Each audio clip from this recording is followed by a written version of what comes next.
Join me today for an action-packed episode of Locked On Fantasy Baseball, where I review the 2023 season for the Houston Astros.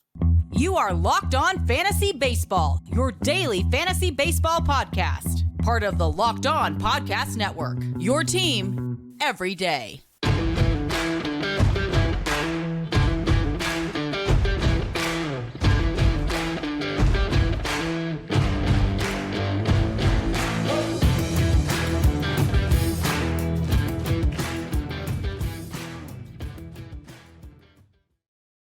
Hello, fantasy baseball fanatics, and welcome to the Locked On Fantasy Baseball podcast, brought to you by the Locked On Sports Network, your team every day. As always, we're your number one source of fantasy baseball knowledge, and thank you for making us your first listen each and every day.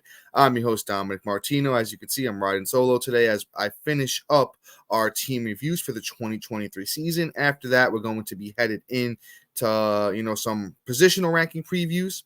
And that's going to be really fun. Matt and I are going to be talking about rankings, how guys finished up at each position last year. And it's just going to be fun to have some insight to 2024 as far as what we're looking at as far as positional rankings go.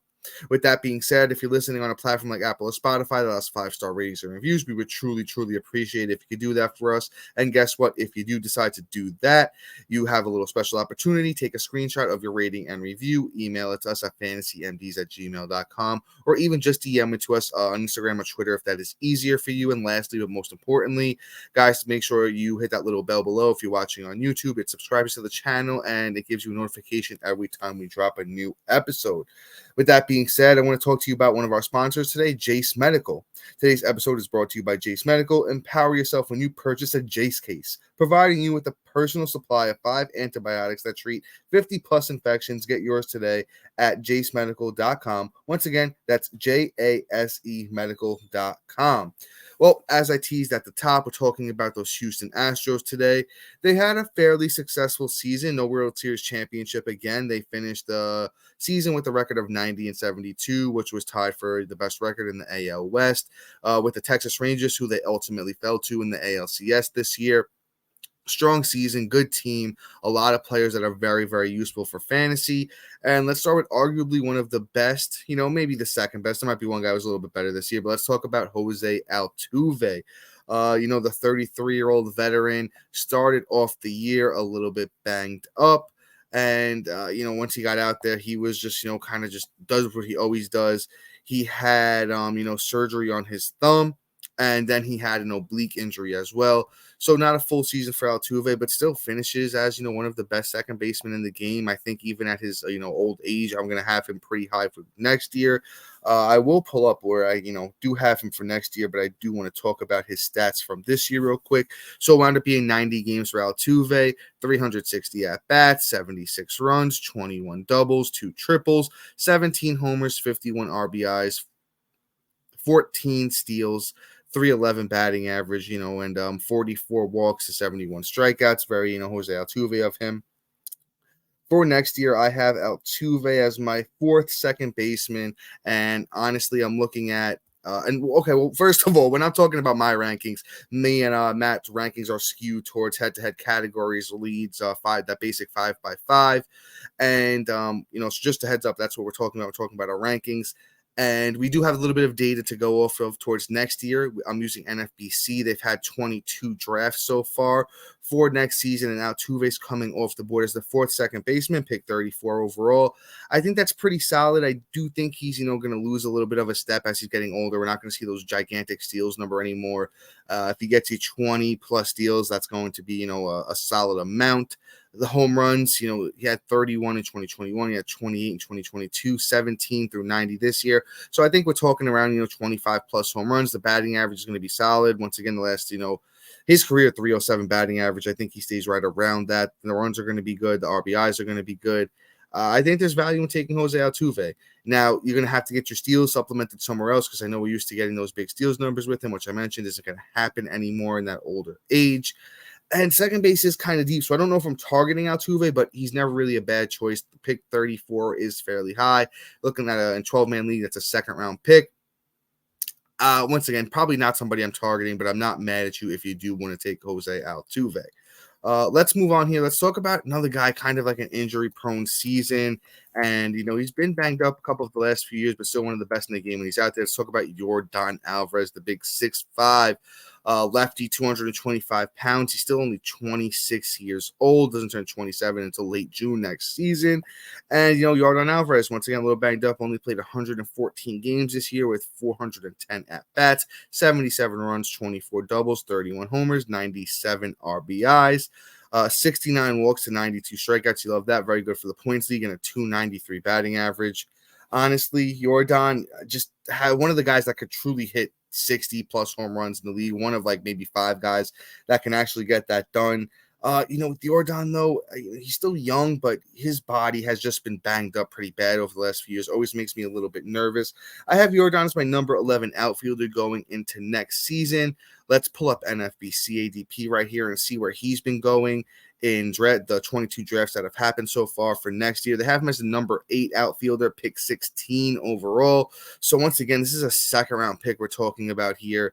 I love the upside, but same as I said with Altuve, but even to a bigger, caution here. Yordan doesn't steal any bases, but he can have 90 plus runs, 40 plus home runs if he plays 150 games, 100 plus RBIs. It's going to help you big in those points leagues with the walk to strikeout ratio. And I really think his career 295 batting average is very legit. He's got a good eye, very, just great at making contact. Overall, Yordan Alvarez, big guy, hits the ball almost harder than anybody in baseball. So Yordan, I could see myself going all in if I get like an Acuna with my first pick, Yordan with my second pick, short my outfield. Outfield, gets very thin after the first couple. Then you're going to have a monster amount of home runs. Acuna will carry you in the steals department. So I'm not mad at Yordan at my second pick if he's out there, come pick 24 in that range, a late second rounder. I might be a little bit more keen on him there than pick 16. 16 is a bit high for my blood. But let's talk about somebody who's just around all year, healthy, monster, probably best season of his career. Let's talk about Kyle Tucker, right? Honestly, my brother Matt, if he was here, he'd be drooling right now over Kyle Tucker because that's his boy. And by every means that this kid just have a monster season this year. 157 games for Kyle Tucker, 574 at bats, 97 runs, 37 doubles, 5 triples, 29 homers, 112 RBIs with 30 steals. He was 1 home run off the 30-30 club, 80 walks to 92 strikeouts. Definitely improved that plate discipline this year. Kyle Tucker did 284 batting average. Sky's the limit for Tucker, and I'm not mad if you're taking Tucker as honestly a top 10 pick next year. He's coming off the board right now with the 22 drafts that have done on NFBC for next year. Pick 6, the 6th outfielder overall, pick 7 when it comes to overall there, and I'm not mad at it. I'm not mad at Kyle Tucker coming off the board there. He can do it all. He's going to be 27 next year, and I don't know if there's another level here to Kyle Tucker, but a reasonable ask is 30-30 with 100 runs, 100 RBIs, just depending on where he hits next year. Honestly, they let him hit a little bit higher in the lineup for most of the part this year. I think he wound up hitting a little bit lower again. But I really love Kyle Tucker, and I think he's going to be a staple in that lineup for a very long time. He's going to be, him and Yordan and, a couple other guys we're going to talk about here, I think are just going to lead the way for years to come. But before we move on here and talk about, the rest of the crew and get into a little bit of starting pitching, I do have one ad sponsor for you guys. And guys, I want to talk to you about Jace Medical. Everyone should be empowered to care for themselves and their loved ones during the unexpected. That's why Jace Medical offers the Jace Case. The Jace Case provides 5 life-saving antibiotics for emergency use and gives you peace of mind so that you're not just hoping to have access to medication in emergency. Jace Medical makes sure that you have the medication in hand. From Jace Medical Simple, they handle everything from the online evaluation to licensed pharmacy, medication delivery, and ongoing consultation and care. Don't get caught unprepared. Save more than $360 by getting the life-saving antibiotics with Jace Medical, plus an additional $20 off by using the code LOCKEDON at checkout on jacemedical.com. Once again, that's JASE Medical, and make sure you use that promo code LOCKEDON for $20 off your first purchase. All right, guys, let's keep things pushing here. We do have, a couple more good bats to talk about before we get into pitching. But one bat that had a mixed season, it was Jose Abreu. Honestly, he started off putrid, very, very cold. He had a little hot stretch there, and he started to look a little bit better. But you know what? Jose Abreu at age 36, I really think, Father Time is starting to take advantage of Jose Abreu. 141 games this year for Abreu, 540 at-bats, 62 runs, 23 doubles, 1 triple, 18 homers, 90 RBIs. 42 walks, 130 strikeouts. That strikeout to walk ratio looked a lot worse than I think it's a career high for Jose Abreu with that walk to strikeout ratio and a 237 batting average. I am not banking on Abreu bouncing back next season. I honestly think he's somebody I'm going to avoid. I have Jose Abreu ranked. Where do I have Abreu ranked at first base next year? Honestly, I think I buried him a bit because I'm just out. I have him at 26 at first base next year. I'm actually curious to see what NFBC has, so we're gonna pull that up too. I don't think the power is gonna be there anymore. The batting average is taking a hit. The bat speed isn't what it used to be with Abreu. So far, once again, NFBC through 22 drafts for next season. Abreu is buried. Just there's a lot of depth at first base, honestly, going into next season. At 25, I have Abreu at 26. And ADP so far for next year, I'm at 25. When we're talking about first baseman, pick 267 overall. Honestly, I mean, I'd take a shot at him there. It's honestly going to be one of your last players, maybe a corner infielder position, or one of your bench players. That's not going to be horrible if you have Jose Abreu there. But I'm not expecting anything major. I'm not expecting him to be a sleeper and just have a monster season. He's definitely going to help you in RBI. He always does that. He's always good for that. The batting average is suspect. If he gets back up to 250, 260, I wouldn't be surprised, but I'm not banking on that. He's not really going to help you in runs or steals.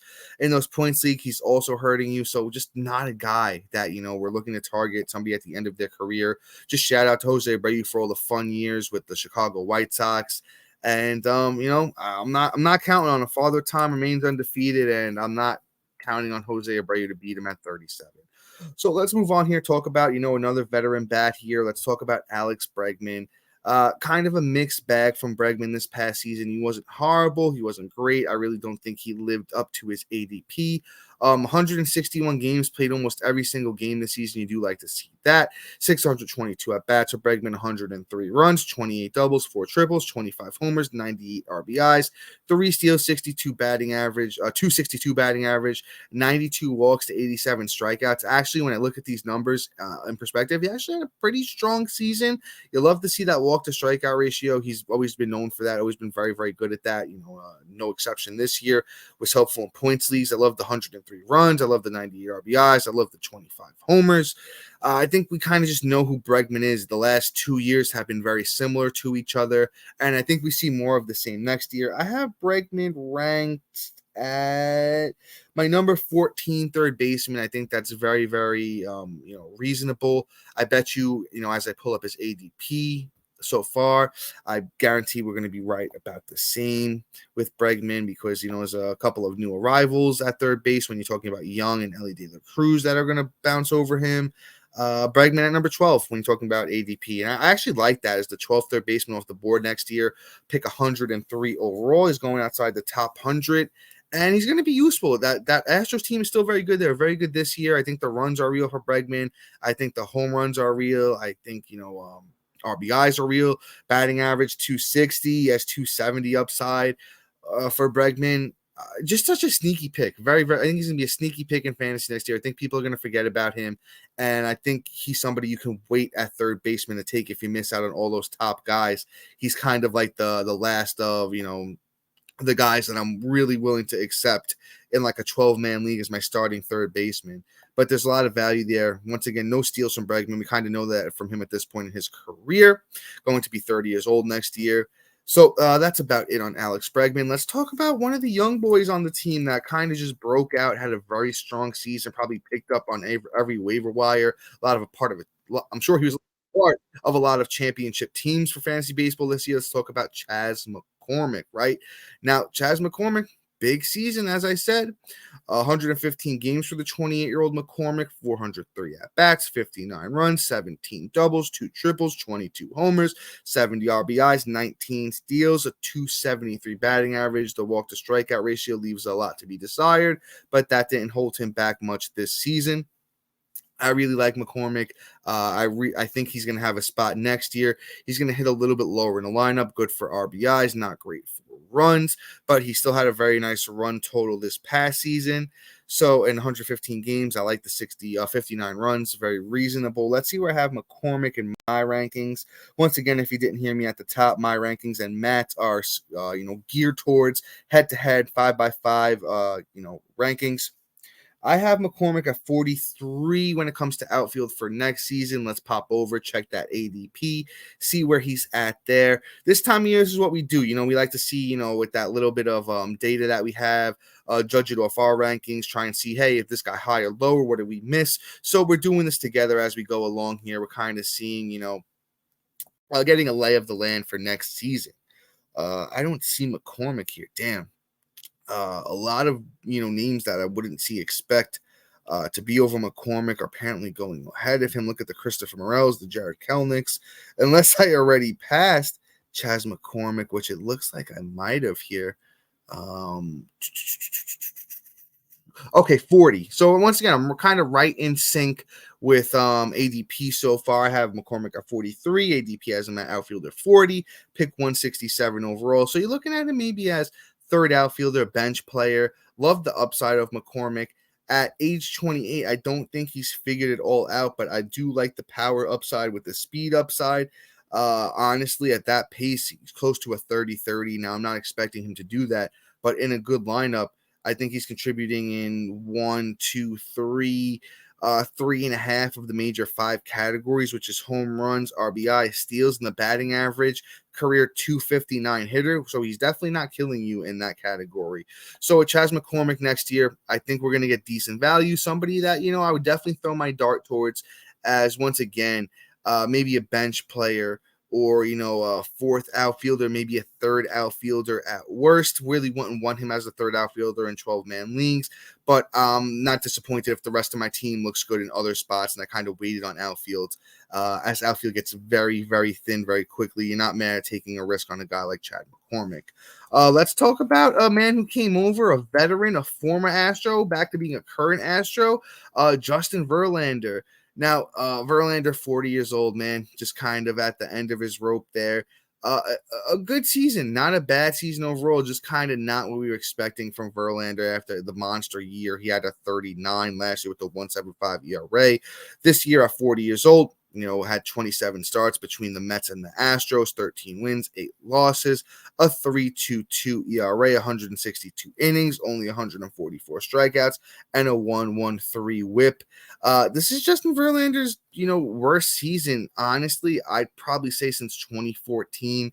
So once again, another guy that Father Time has, just caught up to.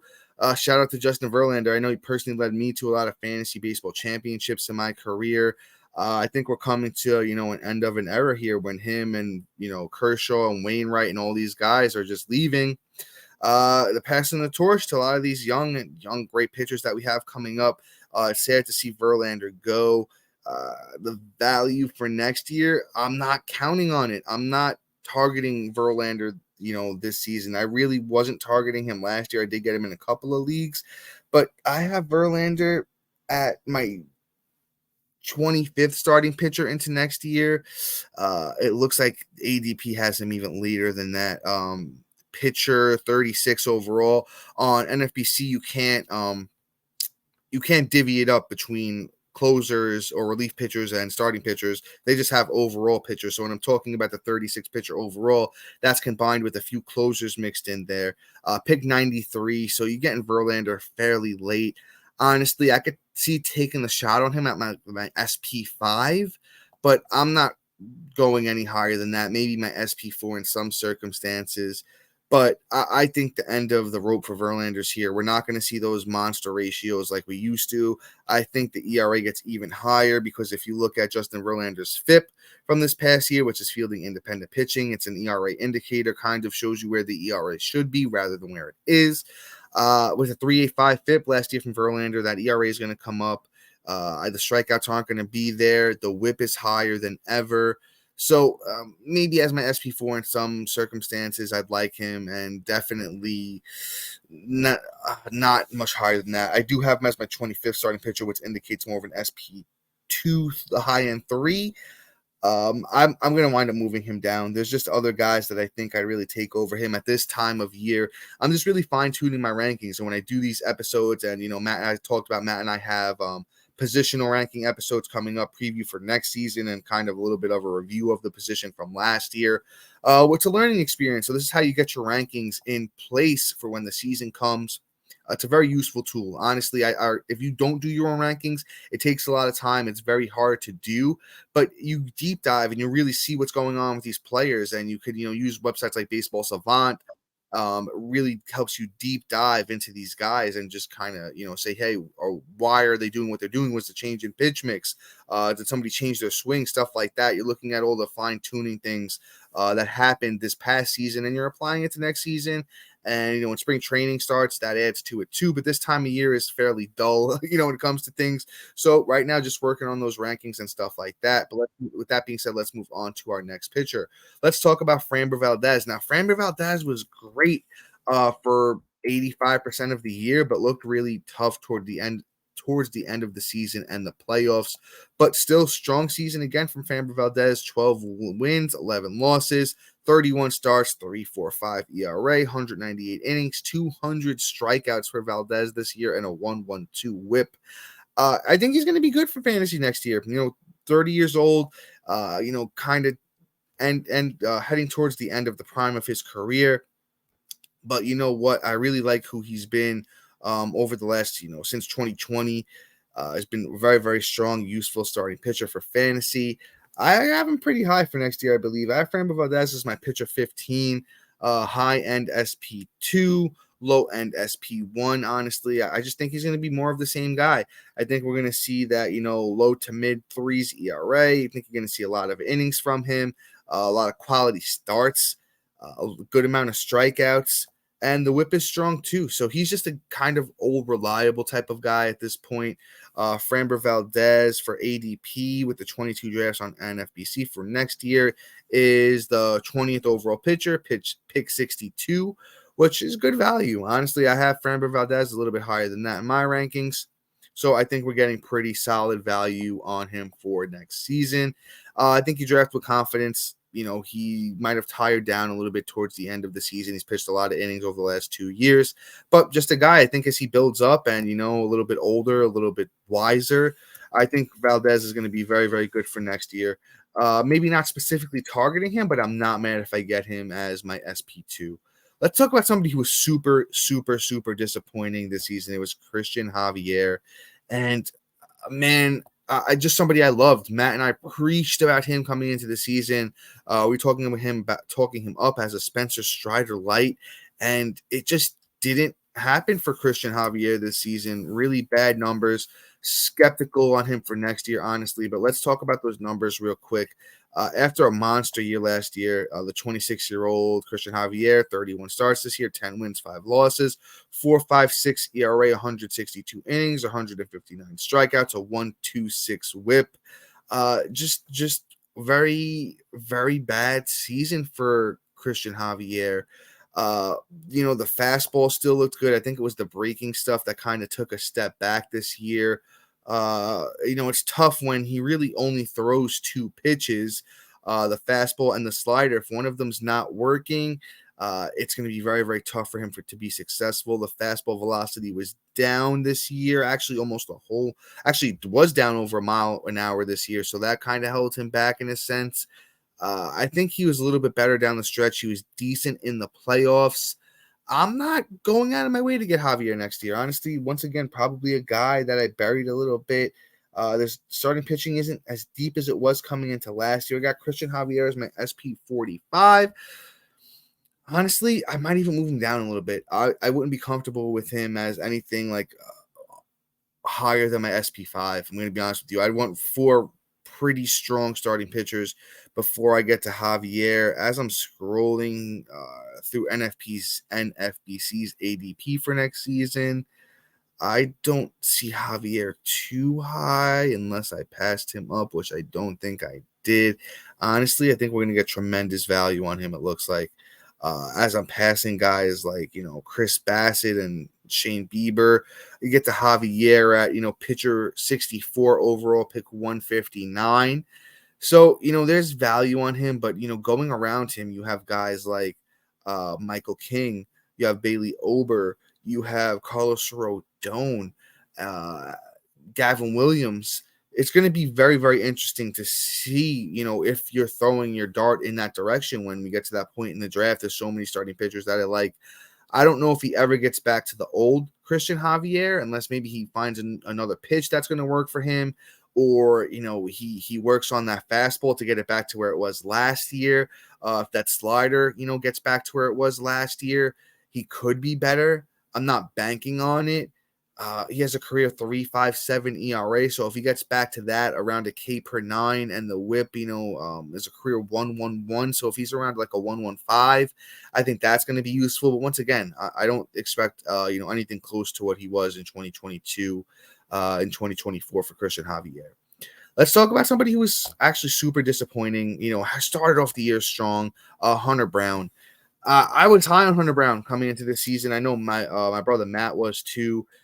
Just overall disappointing season. When you look at the end of the season numbers, just super disappointing. 29 starts for Hunter Brown, 31 games overall, 11 wins, 13 losses, a 5.09 ERA, 155 innings, 178 strikeouts with a 1.36 WHIP. So through Hunter Brown's age 24 season, first real season in the bigs, saw a lot of ups, saw a lot of downs. As I pull up his splits here from the season, to look at that, first couple of months compared to, the end of the season where he really struggled. I think it was about making adjustments. He never really, after the league made adjustments to him, he was never really able to, get it back and get back on track. Even as you look, actually, it was really just a strong, April, March for Hunter Brown, where his first 5 starts, 2.37 ERA, 30 innings, 32 strikeouts, a 1.05 WHIP. May, he went all the way up to a 4.78 ERA, and a 1.04 WHIP. In June, actually was solid again, 3.65 ERA, 4 starts, 24 innings, 20 strikeouts, 1.09 WHIP. And then the last 3 months were miserable, including that, September, October, where he had an 8.74 ERA. Just the end of the year really, took Hunter Brown out. He did have a huge jump in innings, though. He went from, he had 155 this year, and between the minors and majors last year, he had 126, about 30 innings, boost.